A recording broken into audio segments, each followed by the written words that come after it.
Hello and welcome back to the Movie Memo Recaps.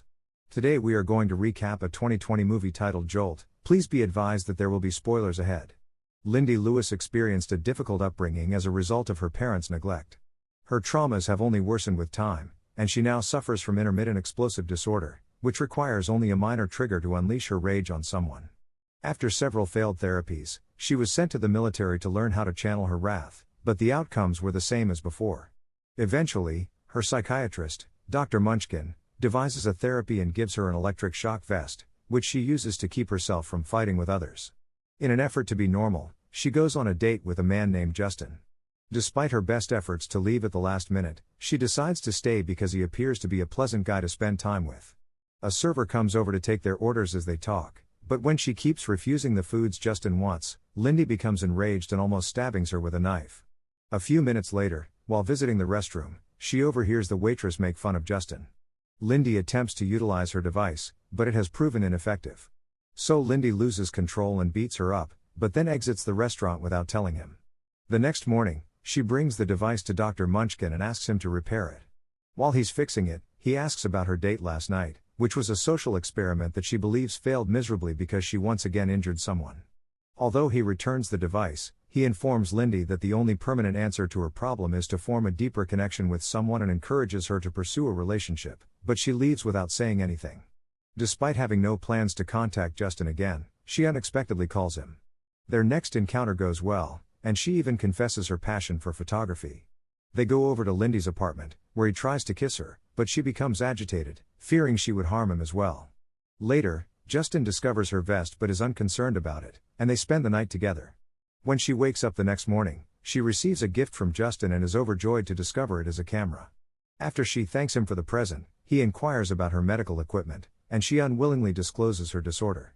She then asks him to stay longer, but he claims he has to report back to his workplace, where he works as an accountant, and departs after inviting her to his house for supper. She is overjoyed with the unexpected experience of being closer to someone, and she eagerly meets Dr. Munchkin to express her excitement with him. Because she did not use her device at all last night, she believes that if this relationship works, she will not need it again. After going to the doctor, she spends the day snapping shots with her new camera. As she prepares for supper at night, Justin sends her a message informing her that he may be late. Lindy immediately calls him, but instead gets Detective Vickers, who informs her about Justin's murder. She hurries to the police station, where Vickers and Detective Niven inform her that his dead body was discovered in a dumpster. Lindy leaves the office because she believes they are uninterested in the matter. She subsequently attends his burial and mourns his passing, recalling the brief time she spent with him.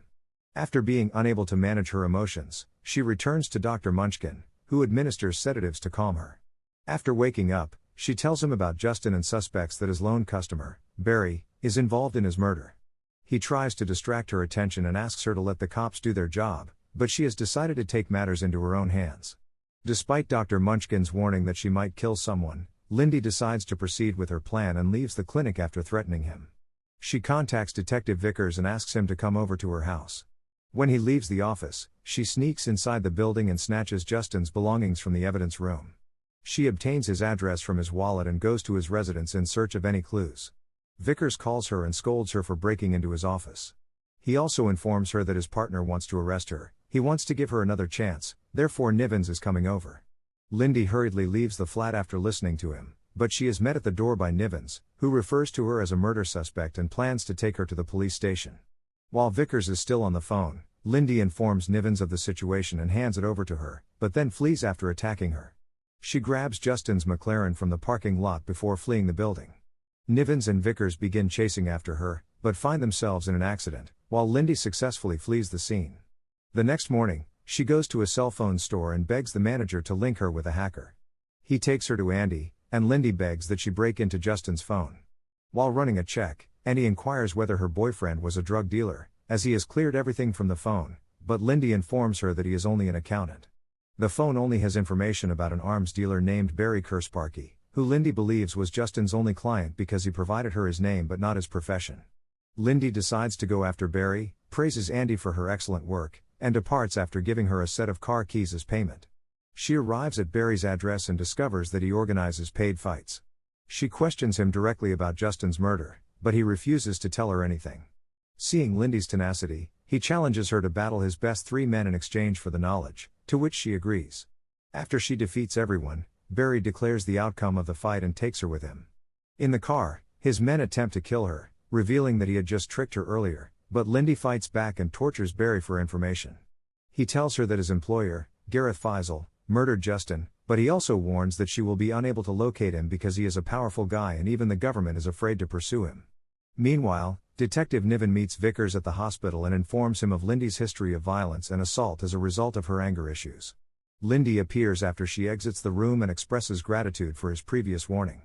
She also informs him that she has identified the murderer and requests that he arrest Faisal, but he refuses because they cannot act without evidence. Lindy tells Vickers that despite just meeting Justin a few times, he was the only good guy she had recently met. Moved by her worry, he provides her Faisal's address, but tells her not to go alone. As they talk, Nivens approaches and attempts to arrest Lindy, but she manages to flee again. She arrives at Faisal's office building, but his security guard, Delacroix, offers to take her there, but knocks her unconscious in the elevator and confiscates her vest before escorting her out. She constantly forgets her vest in the car and requests that the driver pull over, but when he refuses, she strikes him. The ensuing struggles lead to an accident, but she gets out of the car and flees. Later, she visits Dr. Munchen again and, after telling him about her adventure, demands that he construct her another device. After supper with him, she returns to her apartment, only to discover that someone has already arrived. She jumps in via the window and discovers that Faisal's men have put up a booby trap that will murder her in an explosion. After disassembling the device, she takes it with her and detonates the bomb in the apartment to stage her death. After exiting the building, she meets Vickers, who intends to arrest her for her own safety, but is distracted as her apartment explodes, giving her enough time to flee again. Vickers contacts her and attempts to stop her from going after Faisal, telling her to let them do their job, but she knows they won't arrest him, so she ignores his concerns and goes anyway. She climbs up to the office building but is apprehended by Delacroix again. He takes her to Faisal, who confesses to killing Justin and many other innocent people. After hearing him, she loses control of her emotions and snaps again, but Delacroix knocks her unconscious by punching her. After waking up this time, she finds herself chained to a chair, where Delacroix attempts to torment her by sucking her blood. She lashes out at him and, after freeing herself, attacks him with his equipment to learn the location of Faisal's secret office. After knocking up the security guards on her way, she arrives at the office to discover that Faisal has been shot in the head. Before she can figure anything out, Justin appears from the corner of the room, shocking her. He admires her for her career, but she can't believe he's still alive after attending his funeral. Seeing her surprise, he reveals himself as a CIA operative who used her to get to Faisal because they didn't want to become involved directly. He also informs her that she was suggested by Dr. Munchen, who currently works for them because they pay his study. He then tries to murder her with an electric shock, telling her that they will depict her death as suicide, but the device no longer works on her because she has become resistant to it. She gets up again and throws her luggage to him before fleeing the building. Justin does not understand her maneuver, but the explosive in her bag detonates and kills him. After exiting the building, Lindy confronts Dr. Munchen and accuses him of manipulating her for his own gain, but he apologizes, claiming he was unaware of Justin's plans. As they argue, Vickers and Niven arrive and discover Lindy holding him to the wall. They believe she is attempting to murder him and shoot her in the leg, only to discover she is only handcuffing him and handing him over for arrest. Vickers admires her determination after transporting her to the hospital, and they both assist her in concealing her whereabouts. After returning her device, which was taken from her in the ambulance, he invites her out, and Lindy agrees to think about it. Lindy returns to her torched apartment after healing from her injuries and being released from the hospital. She takes her surviving belongings. She is shortly visited by a mysterious woman, who turns out to be Justin Sr. She offers Lindy a position at the agency, claiming it will help her channel her wrath, but she declines. Andy, a hacker, discovers that Lindy's payment to her was a McLaren. The end. Thank you for watching. If you are new, don't forget to subscribe for more recaps. Until next time, have a nice day.